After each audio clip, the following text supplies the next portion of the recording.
Hi,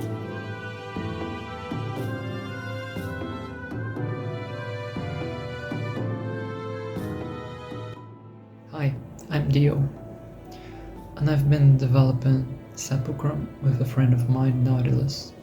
Sepulchron is a roguelike puzzle hell where to progress you have to use the knowledge acquired after each run.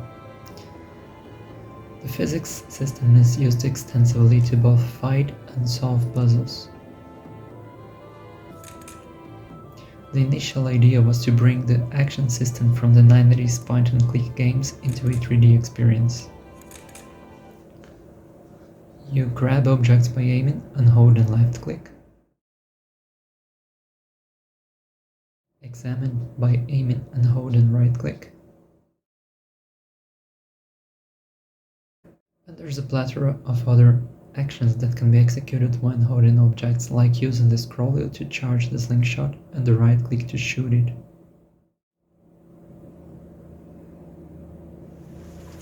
The other actions available are rotate, throw, paste, swing, poke, screw, load ammo, shuffle, shove into pocket, dig, light up, and transfer oil. There are some other secret actions and actions that are still under development. I've been studying game development for a huge part of my life. I used to play around in Second Life with Linden scripting language. Drawing was also a hobby, so I naturally started exploring Photoshop and even Blender.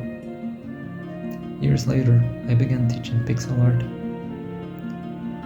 and the style naturally evolved into 3D worlds.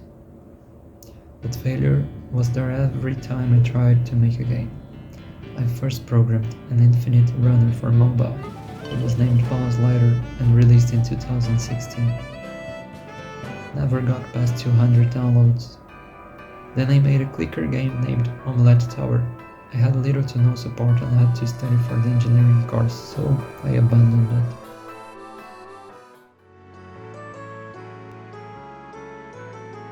I started developing an online MMORPG using my own engine built upon the 3JS library for a university project. It even had lazy loading. I wish that was a joke. And life kept going.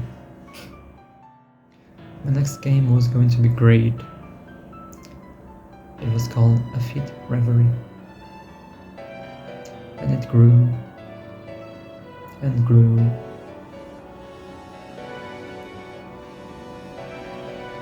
And it kept growing until it had 60 characters planned, but I had no one to draw and animate them.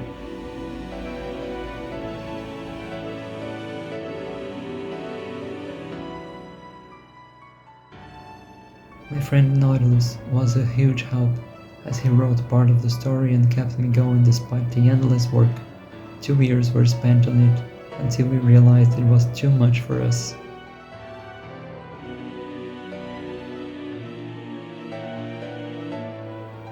I hope to get back to it someday. In a tentative of diminished megalomania, Sepulchron was born. We both have our jobs that take a lot of our time, but now the scope was way smaller than before, and we knew we had to invest in marketing.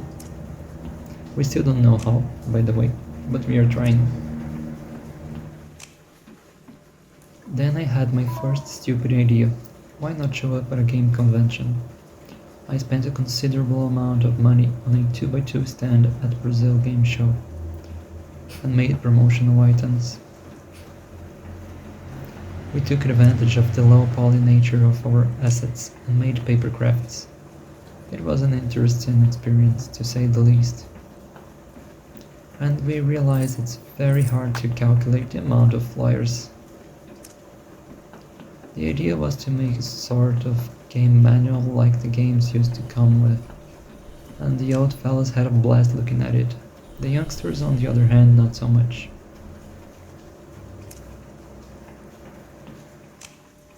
Well, I'm not gonna lie, we didn't even get 200 wish lists. It saddened me when I realized most of the indie booths were from well-established companies and government-acquired funds.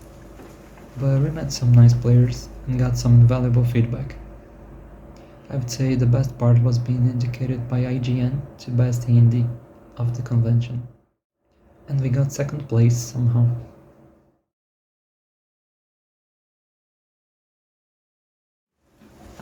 We tried to compact many actions into very few controls. By using only the standard ASDW, spacebar and shift keys, we can move the character. The actions are all performed with mouse left and right clicks and scroll wheel up and down. The only other key is E to open the inventory. The whole thing uses the physics engine, so you can hit the enemies by swinging and throwing whatever is close to you. Both player and ghost damage are also calculated using the object's mass and speed, so be careful, it's possible to get hurt by accident.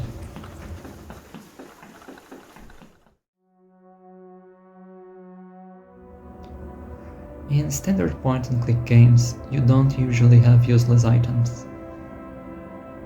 Sepulchron, however, has a lot of items that aren't meant to be used to solve the puzzles.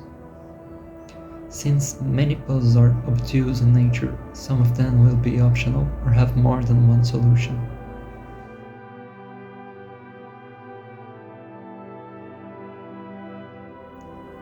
We want to encourage the players to break the game. Since all you bring from run to run is knowledge, you are probably not going to be able to finish the game in a single 72 minutes run. If you manage to fly out of bounds using a balloon and a flimsy trebuchet, that's something we praise. Sepulchron is expected to be released in 2025, but that might not happen due to the restricted time we have. It will be initially computer only, then we plan on porting it to Switch 2 since it will come with a built-in mouse.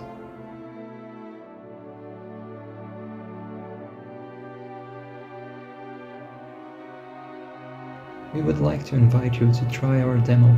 It's free and already available at Steam. It has 10 puzzles and we really need your opinion so we can keep on improving it. The link to our demo is in the description. And I don't care if you subscribe, but please wishlist the game as it is what really helps us to keep on fighting. Thank you for watching and I hope you enjoyed it.